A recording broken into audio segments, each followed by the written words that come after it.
Singkat cerita, di kota Zukui, pada awalnya ayah Sumei terlihat bingung melihat seorang pemuda bernama Sang Guan Xian berada di hadapannya.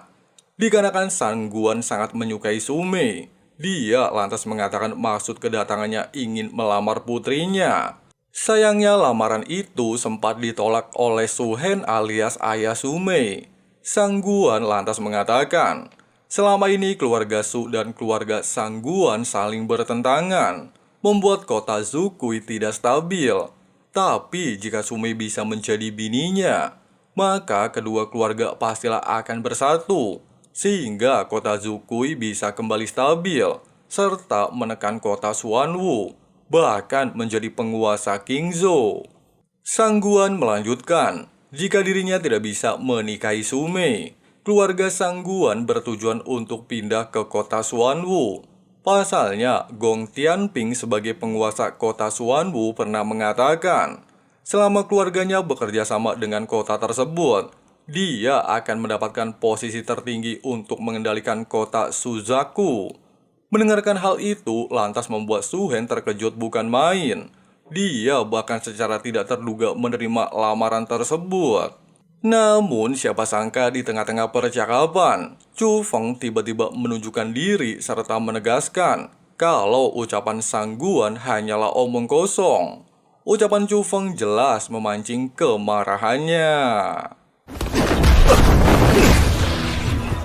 Melihat pertarungan ini jelas membuat Su Hen bertanya-tanya, siapa sih pemuda berbakat tersebut? Suro menjelaskan, pemuda itu merupakan murid inti sekte Qinglong bernama Chu Feng, serta berteman baik dengan Sumei. Dikatakan dia juga pernah bertarung melawan Gong Luyun. Sementara itu, ketika Chu Feng berada dalam kondisi terdesak, Ratu pada awalnya berniat untuk membantunya.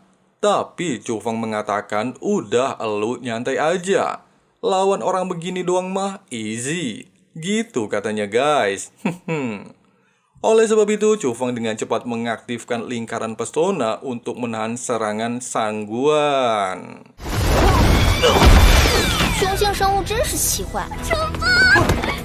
Tidak berselang lama di ruangan keluarga Su, dikarenakan Chu Feng telah membantu menyelesaikan masalah keluarga Su hari ini, Su Hendar lantas mengucapkan terima kasih kepadanya. Chu Feng menegaskan hal ini hanyalah sebuah kebetulan. Terlebih lagi mengingat percakapan mereka sebelumnya, Chu Feng masihlah heran apa maksud perselisihan kedua keluarga.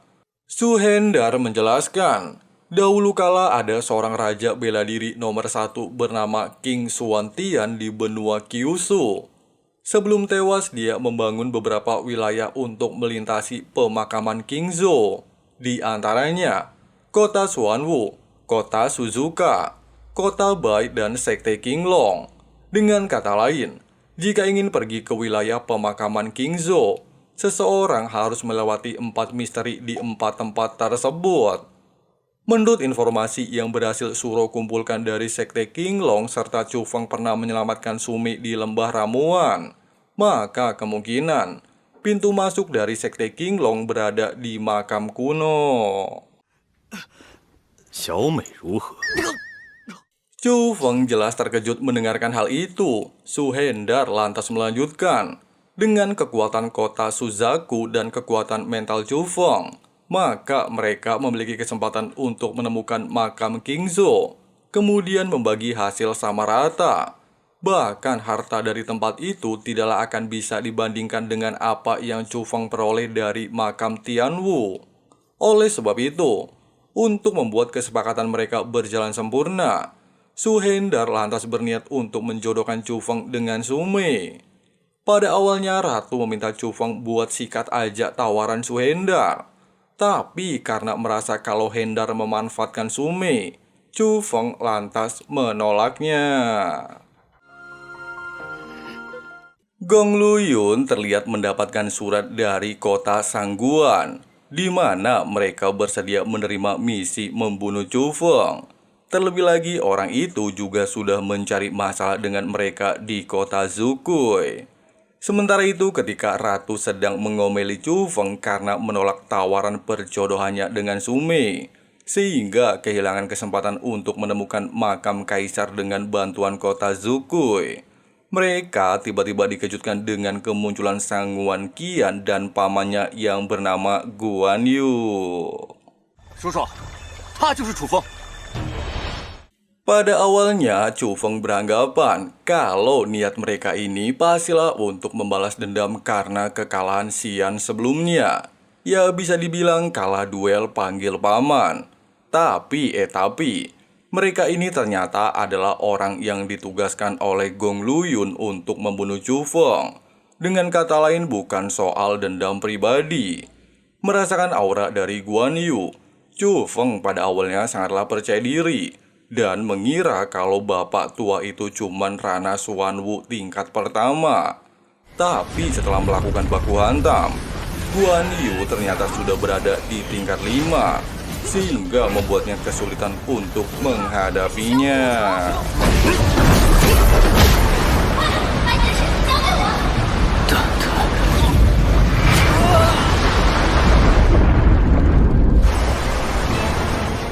Melihat Chu Feng terjun bebas ke dasar air terjun, Qian meminta pamannya untuk memastikan kematiannya. Tapi Guan Yu bilang kalau Chu Feng sudah pasti bakalan koit. Oleh sebab itu dia meminta Qian untuk memberikan kabar kepada Gong Luyun kalau misi mereka sudah selesai dan memberikan alasan kalau Chu Feng tewas tanpa meninggalkan mayat. Untungnya ada sang ratu yang selalu melindungi Chu Feng, sehingga dia tidaklah tewas dalam insiden barusan, serta terjebak di sebuah goa tidak jauh dari air terjun. Selain terdapat banyak mayat binatang buas, ada sebuah mantra segel di sebuah dinding goa. Menurut ratu, mantra itu berguna untuk menyembunyikan lokasi ini dari orang lain, layaknya mantra di makam kuno. Meski Chu Feng sempat terkejut kalau mayat para binatang ini sepertinya belum lama tewas dan pembunuhnya mungkin masihlah ada di dalam goa. Tapi karena esensi binatang ini sangatlah banyak, ratu memintanya untuk segera menyerapnya sehingga bisa membantu dirinya meningkatkan kekuatan.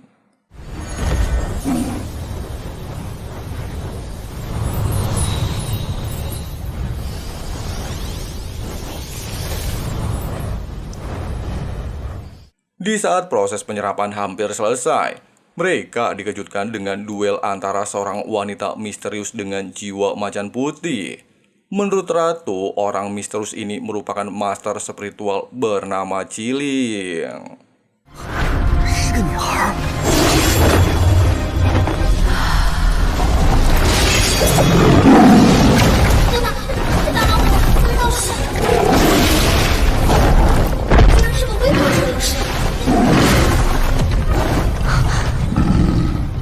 Nah, macan putih ini merupakan wujud dari teknik rahasia, merupakan teknik kehidupan, hanya bisa dikuasai dengan metode pewarisan.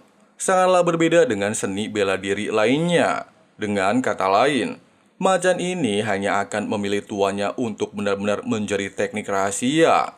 Dia sendiri diciptakan oleh Kaisar Wu, merupakan teknik serangan dan pertahanan. Tidaklah pernah jatuh kepada orang biasa. Di sini juga diketahui, baku hantamnya dengan Qiling ternyata merupakan sebuah perjanjian. Asalkan Qiling bisa mengalahkannya, maka dia akan langsung menjadi tuannya. Namun karena kemunculan Chu Feng yang mampu menahan serangan kematiannya, macan putih lantas tertarik kepadanya. Oleh sebab itu, dia meminta kedua orang ini untuk berduel dan menentukan hasilnya.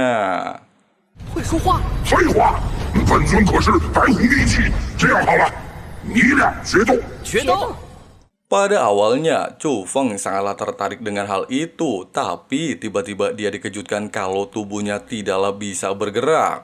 Yang ternyata Qiling memiliki teknik tubuh surgawi, mampu menekan kekuatan spiritual orang lain. Menurut ratu, tubuh surgawi hanyalah dimiliki oleh orang-orang tertentu. Bisa juga dibilang tubuh pemberian para dewa. Sangatlah mudah untuk menjadi dewa seni bela diri. Tapi...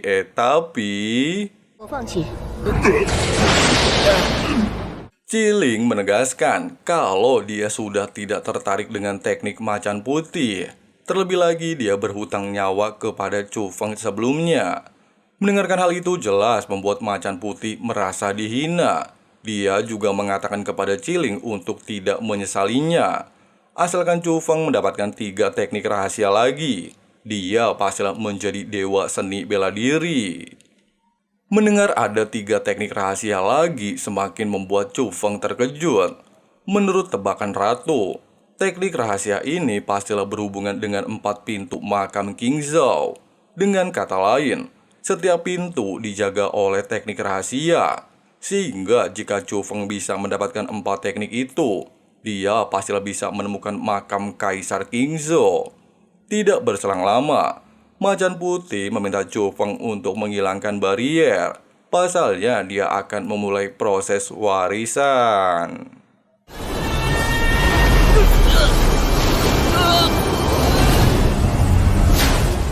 Tidak butuh waktu lama di bawah instruksi macan putih, Chu Feng berhasil menguasai teknik tersebut, bahkan memiliki daya hancur luar biasa hebat. Meski Chu Feng sempat kegirangan dapat teknik baru, tapi Ratu memintanya buat nggak sesumbar. Jalan kultivasinya masihlah sangat jauh. 咱们先回趟青龙宗。怎么现在就要回去去城报仇了？ Beberapa saat kemudian, melihat Chu Feng muncul di hadapannya sempat bikin Gong Luyun merasa heran. Bukankah dia telah tewas di dasar jurang? Chu Feng mengatakan Gong Luyun merupakan orang yang licik. Selain dia memiliki rencana untuk membunuhnya, Luyun juga secara diam-diam berkoalisi dengan keluarga Sang Guan untuk membunuhnya di kota Zukui. Dikarenakan 1 tahun masihlah sangat lama, Chu Feng lantas menantangnya untuk baku hantam. Mendengarkan hal ini, Luyun sebagai murid inti sekte Qinglong justru tidak tinggal diam dan menyetujui permintaan tersebut. 我宰了你！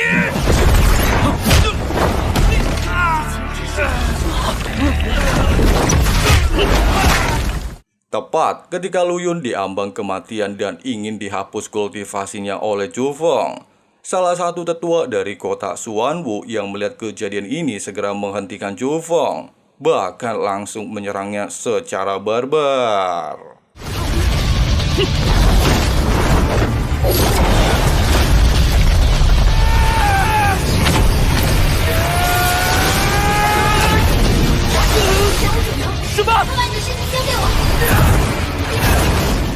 Di alam bawah sadar Chu Feng, meski sebelumnya Ratu berinisiatif mengambil alih tubuh Chu Feng untuk menahan serangan bapak tua, tapi sayang hal tersebut justru membuatnya kehabisan energi spiritual dan harus kembali tertidur sementara waktu.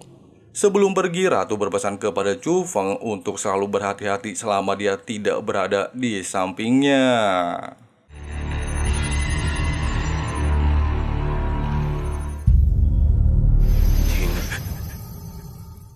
Di dunia luar, tepat ketika bapak tua ini bertujuan untuk menghapus kultivasi Chu Feng, tetua Li Changqing tiba di lokasi tersebut, serta memintanya untuk melepaskan Chu Feng.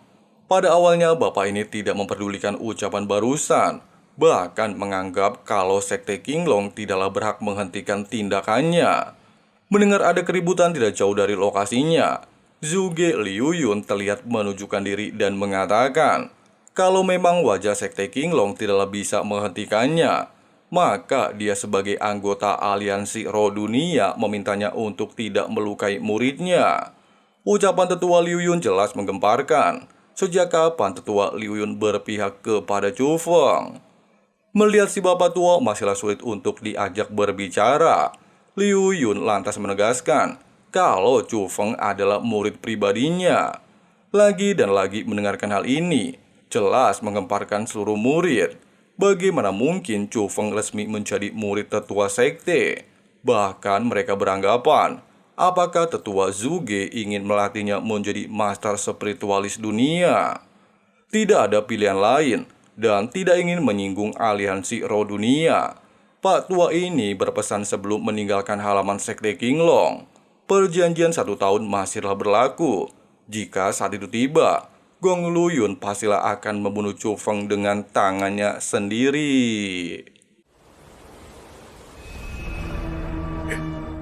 Beberapa saat kemudian, di bawah bantuan tetua Liu Yun, Chu Feng terlihat berhasil memulihkan kondisinya. Dia juga bertanya, berapa lama batas waktu yang dibutuhkan bagi roh dunia untuk terbangun ketika tertidur? Sayangnya Zhuge sendiri tidaklah bisa memastikan hal itu. Kurang lebih 10-8 tahun. Dia juga terkejut. Kenapa Chu Feng menanyakan hal ini? Apakah dia memiliki roh dunia?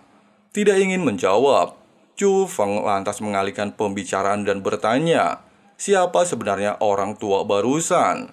Dikarenakan statusnya sangatlah tinggi, Zhuge Liu Yun tidak bisa memberitahunya.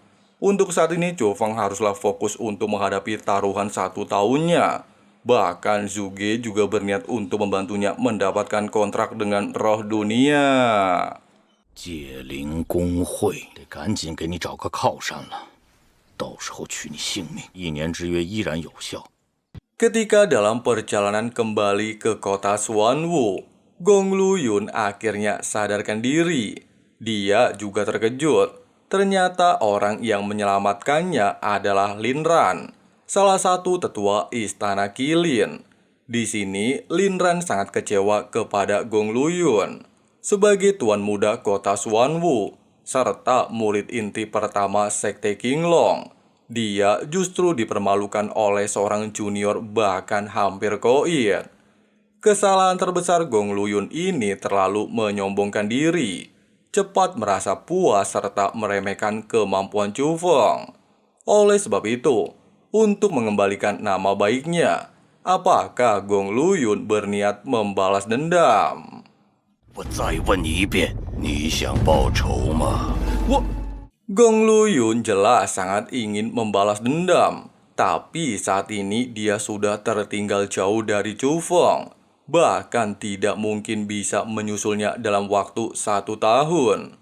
Lin Ran menegaskan, asalkan Luyun memiliki tekad kuat, maka dirinya akan membantunya mencapai Rana Xuanwu tingkat 6 dalam waktu 1 tahun. 只要目的明确，修武之路并非别无他途。你说什么？突破玄武6重。 Mengetahui kalau Lin Ran merupakan salah satu orang kuat dari istana Qilin, serta menunjukkan kemampuan luar biasa, Gong Luyun lantas bersedia menjadi muridnya. Nah, ternyata apa yang dilakukan Lin Ran ini untuk semata-mata karena dia merupakan sahabat lama dari leluhur kota Xuanwu. 一家长辈的一个故人。 Sementara itu di Sekte Qinglong, seluruh murid termasuk Chu Feng terlihat terkejut melihat elang putih raksasa. Binatang ini merupakan sahabat tetua Zhuge Liu Yun sebagai binatang tunggangan menuju menara iblis Asura, mencari buah roh, kemudian memberikannya kepada roh spiritual, dengan imbalan melakukan kontrak dengan Chu Feng. Dengan begitu, Chu Feng bisa memiliki kepercayaan diri menghadapi perjanjian 1 tahunnya dengan Gong Luyun. Ucapan barusan sempat membuat Chu Feng kebingungan. Apakah roh spiritual akan bersedia melakukan kontrak hanya dengan buah roh? Tetua Zhuge mengatakan, buah roh merupakan barang langka. Bahkan master tingkat tinggi banyak yang mengincarnya, sehingga roh spiritual tidaklah akan menolak tawaran tersebut. Di tengah-tengah percakapan, Su Mei terlihat menghampiri Chu Feng sambil menangis, bahkan langsung memeluknya. Ternyata Sang Guan Qian kembali mendatangi kediamannya, serta memaksanya menikah dalam waktu 1 bulan. 嫁给他！他逼着我1个月之后，上官雅又跑到我家来逼婚了。 Hal itu jelas membuat Chu Feng terkejut. Tapi kenapa Su Mei kembali ke sekte seorang diri? Dan di mana tetua surau? Su Mei menjelaskan kalau surau dikunci di rumah oleh ayahnya. Hanya dirinya saja yang bisa melarikan diri. Meski terdengar kejam, Tapi ayah Sume memanglah tidak memiliki pilihan lain. Pasalnya hal ini menyangkut kedamaian wilayah Zukui. Dalam waktu 30 hari ke depan, keluarga Sangguan akan kembali mendatangi mereka. Meski emosi dan geram, tapi Chu Feng masihlah terlihat santuy. Dia lantas meminta Sume untuk kembali ke kota Zukui. Dalam waktu 30 hari, dirinya akan menemuinya di kota tersebut, serta membereskan masalah. 1月为期，咱们朱雀上见。楚风，该上路了。我要一并算清。我问你相信我吗？威风啊！ Tidak lama mereka tiba di kota Jiezo, lokasi menara iblis Asura berada. Dikarenakan tidak ingin menarik perhatian, tetua Zuge lantas meminta Chu Feng untuk berjalan memasuki kota. Terlihat sederhana akan lebih menguntungkan bagi mereka.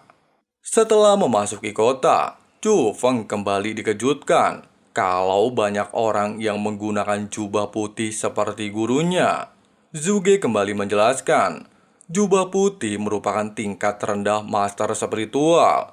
Di atas jubah putih ada jubah abu-abu dan jubah biru. Namun selama ini baru ada 2 master spiritual berjubah abu-abu di dataran Qingzhou, sedangkan hanya 1 orang berjubah biru. Meskipun sangat sedikit master spiritual tingkat tinggi di benua ini, tapi tetua Zuge sangat yakin dengan bakat dan potensi Chu Feng, maka dia pastilah akan mendapatkan predikat jubah putih setelah menembus tingkat pertama. Selama Chu Feng bisa bergabung dengan Persatuan Roh Dunia, maka dia akan mendapatkan banyak dukungan dalam kultivasi. Di saat itu tercapai, tidak akan ada 1 orang pun yang berani menyentuhnya di benua Kyushu. Tidak lama mereka tiba di menara iblis Asura, yang ternyata berbentuk sebuah bola. Di dalamnya terdapat 4 tahapan. Semakin tinggi tahapan, maka akan semakin sulit untuk dilewati. Dikatakan, hanya master tingkat tinggi saja yang mampu mencapai tahap akhir. Ternyata tidak hanya Chu Feng saja yang menuju menara. Ada banyak generasi muda yang turut serta mencoba memasukinya. Mendengarkan ucapan barusan, Liu Yun lantas membawa Chu Feng untuk mendaftarkan diri dan memperkenalkan diri berasal dari Sekte Qinglong. Melihat penampilan Chu Feng, orang ini justru menganggapnya bukan seorang kultivator, bahkan langsung mengusirnya dari tempat tersebut. Merasa terkejut dengan hal ini, Liu Yun mencoba untuk membujuk orang itu, serta mengatakan jika muridnya ini memiliki kualifikasi sangat tinggi, serta merupakan generasi muda berbakat. Bukannya berbaik hati, orang ini justru kembali menghinanya, bahkan beranggapan kalau kota Jiezo bukanlah tempat orang lemah. Melihat gurunya dipermalukan, jelas membuat Chu Feng terpancing emosi. Melihat kejadian ini, salah satu kultivator bernama Jie Wufan justru ikut campur dan terlihat menghampiri mereka. Mendengar kalau Chu Feng berasal dari Sekte Qinglong di kota Qingzhou, Jie Wufan lantas menyombongkan diri, di mana dia mengatakan Sekte Qinglong seperti sampah. Merasa muak dengan semua ini, Chu Feng lantas bertanya, emangnya lo siapa? Terus kalau gue sampah, lo apa? Pemuda ini lantas mengatakan, kalau gue dewa. Wedan. 我就是天，懂吗？ Bacot dan tamparan manja barusan jelas membuat Chu Feng semakin geram emosi tingkat dewa, sehingga tanpa basa-basi dia langsung menghajarnya.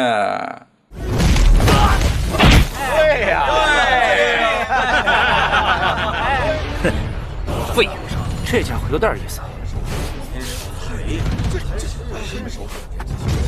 你就是臭虫，懂吗？ Pasca kejadian tersebut, salah satu kultivator terlihat tertarik dengan bakat Chu Feng, sehingga dia memperkenalkan diri bernama Gubo berasal dari Persatuan Roh Dunia Bawah.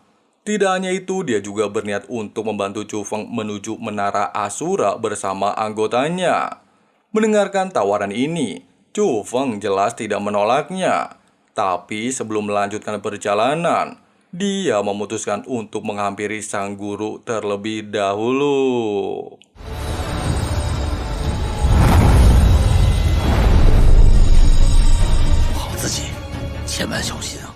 Singkatnya, Gubo menjelaskan kepada Chu Feng, dendam antara World Spirit Guild dan World Clan sudah berlangsung selama ratusan tahun. Kemudian Clan Ji membuat perjanjian kepada Gu Tianchen. Siapapun yang bisa menyelesaikan misi di Menara Asura lebih dahulu, maka orang tersebut akan keluar sebagai pemenang. Terlebih lagi, dia sendiri tidak menyangka kalau Gu Tianchen dikalahkan oleh pria misterius yang memiliki kemampuan 3 mata pupil merah layaknya seperti monster. Tapi anehnya, sejak saat itu pria tersebut tiba-tiba menghilang tanpa jejak serta tidak pernah menunjukkan diri. Setelah kejadian tersebut, Clan Ji menjadi sangat tabu. Meskipun begitu, Gubo mengatakan persatuan roh dunia miliknya selalu menerima orang baru. Bahkan dia mengajak Chu Feng untuk bergabung. Meski tertarik, tapi Chu Feng memintanya untuk menunggu dirinya menjadi master spiritual jubah putih. Meski Chu Feng menyadari bahwa portal di hadapannya merupakan jalan menuju ke menara lantai 2, namun dia bisa merasakan kejanggalan di area ini. Selain terdapat energi dingin yang mampu membuat seorang kultivator membeku, arus dingin ini juga sangatlah terlalu berbahaya. Sehingga Chu Feng beranggapan kalau area ini memiliki sebuah misteri dan memutuskan untuk menelusuri lebih dalam.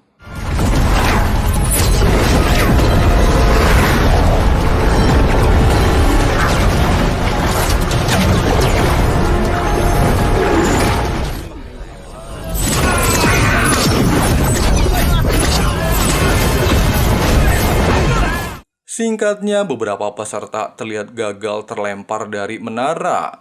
Meski terlihat membingungkan, tapi salah satu tetua beranggapan hal ini pastilah diakibatkan oleh duel Gubo dan Jie Bufan. Sementara itu, ketika Chu Feng dan rombongannya masihlah terlihat berusaha keras untuk melewati tahap kedua menuju tahap ketiga, Jie Bufan masihlah mencoba untuk mengganggunya, sehingga membuat Chu Feng tidak lagi mampu menahan emosinya.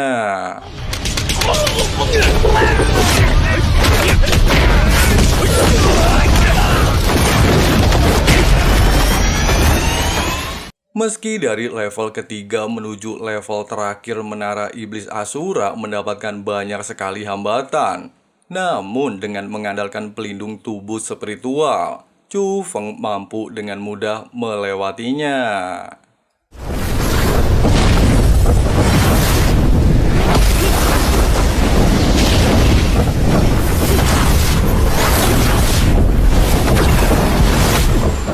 Baru saja memasuki lokasi level terakhir yang penuh dengan magma serta mencari pintu masuk, Chu Feng dikejutkan kalau Gubo dan Jie Bufan sedang berduel di tempat ini.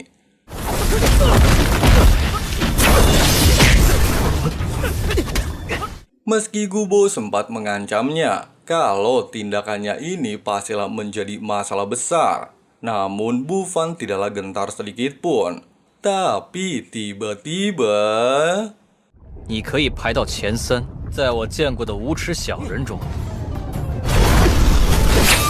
是你？ melihat hal ini, Gubo pada awalnya meminta Chu Feng untuk berhati-hati. Tapi Chu Feng bilang udah elu diem aja. Kemudian dia melepaskan teknik rahasia harimau putih untuk melawannya. 多管闲事的小兔崽子！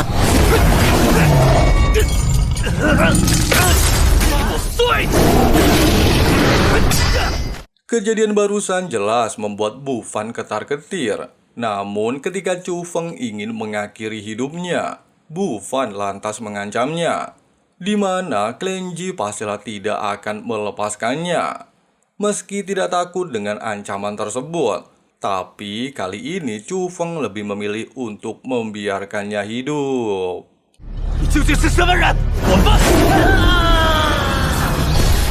Pasca kejadian barusan, Chu Feng berniat untuk mengajak Gubo memasuki lantai 4 bersamanya. Akan tetapi, dikarenakan Gubo sudah terluka parah dan hanya akan menjadi beban, dia memutuskan untuk keluar dari menara. Dia juga memberitahu Chu Feng kalau pintu masuk level terakhir ada di bawah magma. Selama 100 tahun ini, belum pernah ada orang yang mampu melewatinya. Tidak banyak bebacot, Chu Feng kembali menggunakan teknik pelindung spiritual, melapisi tubuhnya dengan energi spiritual untuk menerobos panasnya magma.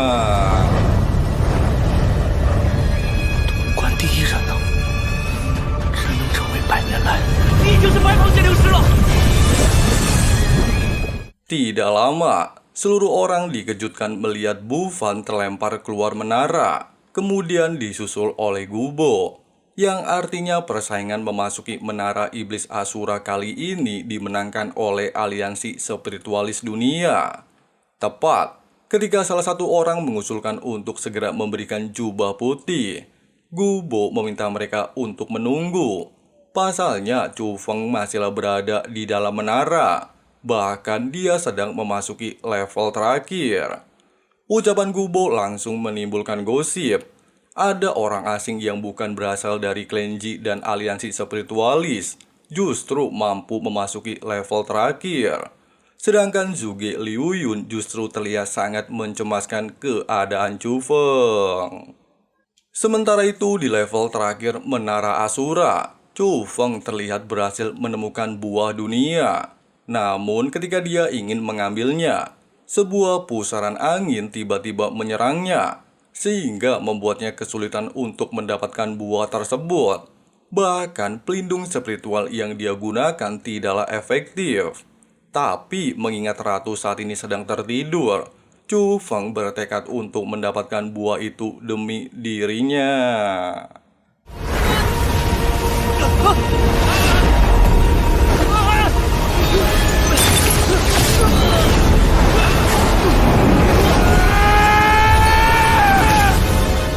Baru saja memakan buah dunia, Chu Feng dikejutkan dengan kemunculan kera iblis.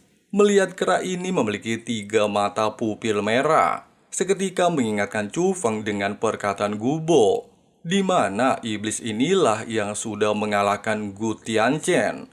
Di saat Chu Feng sedang memikirkan hal itu, tiba-tiba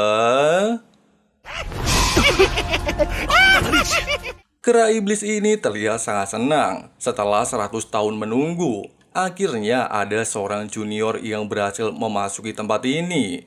Dengan adanya Chu Feng, maka dia memiliki kesempatan untuk keluar dari tempat ini. Bahkan dia menawarkan kepadanya untuk menjadi muridnya. Asalkan Chu Feng bersedia, maka dalam waktu 2 tahun, dia akan membuatnya menjadi spiritualis berjubah biru. Belum sempat Chu Feng menjawabnya, suara sang ratu tiba-tiba bergema dan meminta Chu Feng untuk tidak menyetujuinya. Nah, ternyata buah dunia yang sebelumnya Chu Feng makan tidak hanya kembali membangkitkan ratu, tapi juga membuatnya berevolusi menjadi gadis dewasa. Penampilan baru sang ratu alias Tantan ini jelas membuat Chu Feng terkejut. Namun ratu memintanya untuk bersikap biasa saja. Kayak nggak pernah lihat cewek cantik aja loh. Gitu katanya guys. Nah, meski terlihat cantik, namun pada dasarnya penampilan ratu ini masihlah jauh dari evolusi puncaknya, yang artinya masihlah bentuk standar. Waduh, kayak gini dibilang standar, gimana bentuk aslinya ya guys ya? 竟然敢豁出性命来闯我们的修罗鬼塔，不过也只好将就了。 Di momen ini, Ratu lantas menjelaskan sebuah fakta kepada Chu Feng, kalau menara iblis Asura dan buah dunia merupakan bagian dari roh dunia, berasal dari dunia spiritual Asura. Dunia spiritual sendiri dibagi menjadi 7. Manusia, iblis, abadi, Buddha, hantu, binatang buas, dan asura.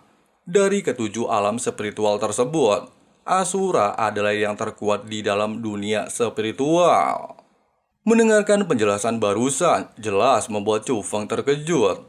Kalau memang menara asura berasal dari dunia asura, kenapa bisa muncul di alam manusia?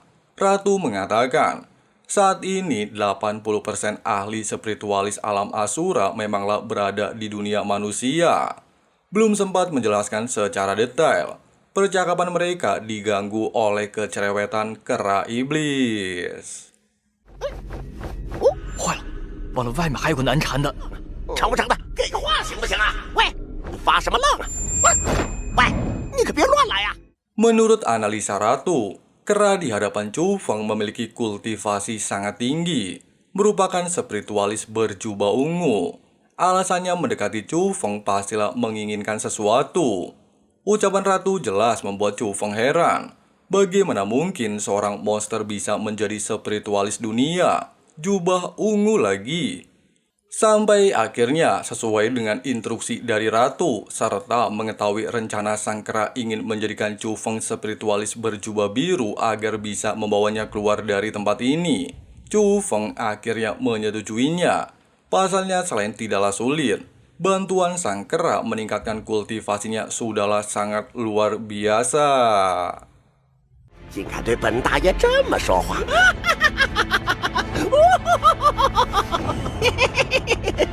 你还有别的选择吗？你成为蓝袍界灵师后，你不会弃我于不顾吧？记住，2年为限。大爷就喜欢和你这种聪明人做交易。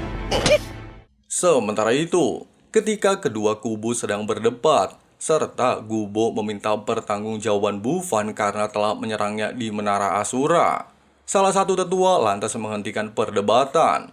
Mereka bisa menunda masalah ini setelah Chu Feng keluar dari Menara Asura. Dan tiba-tiba...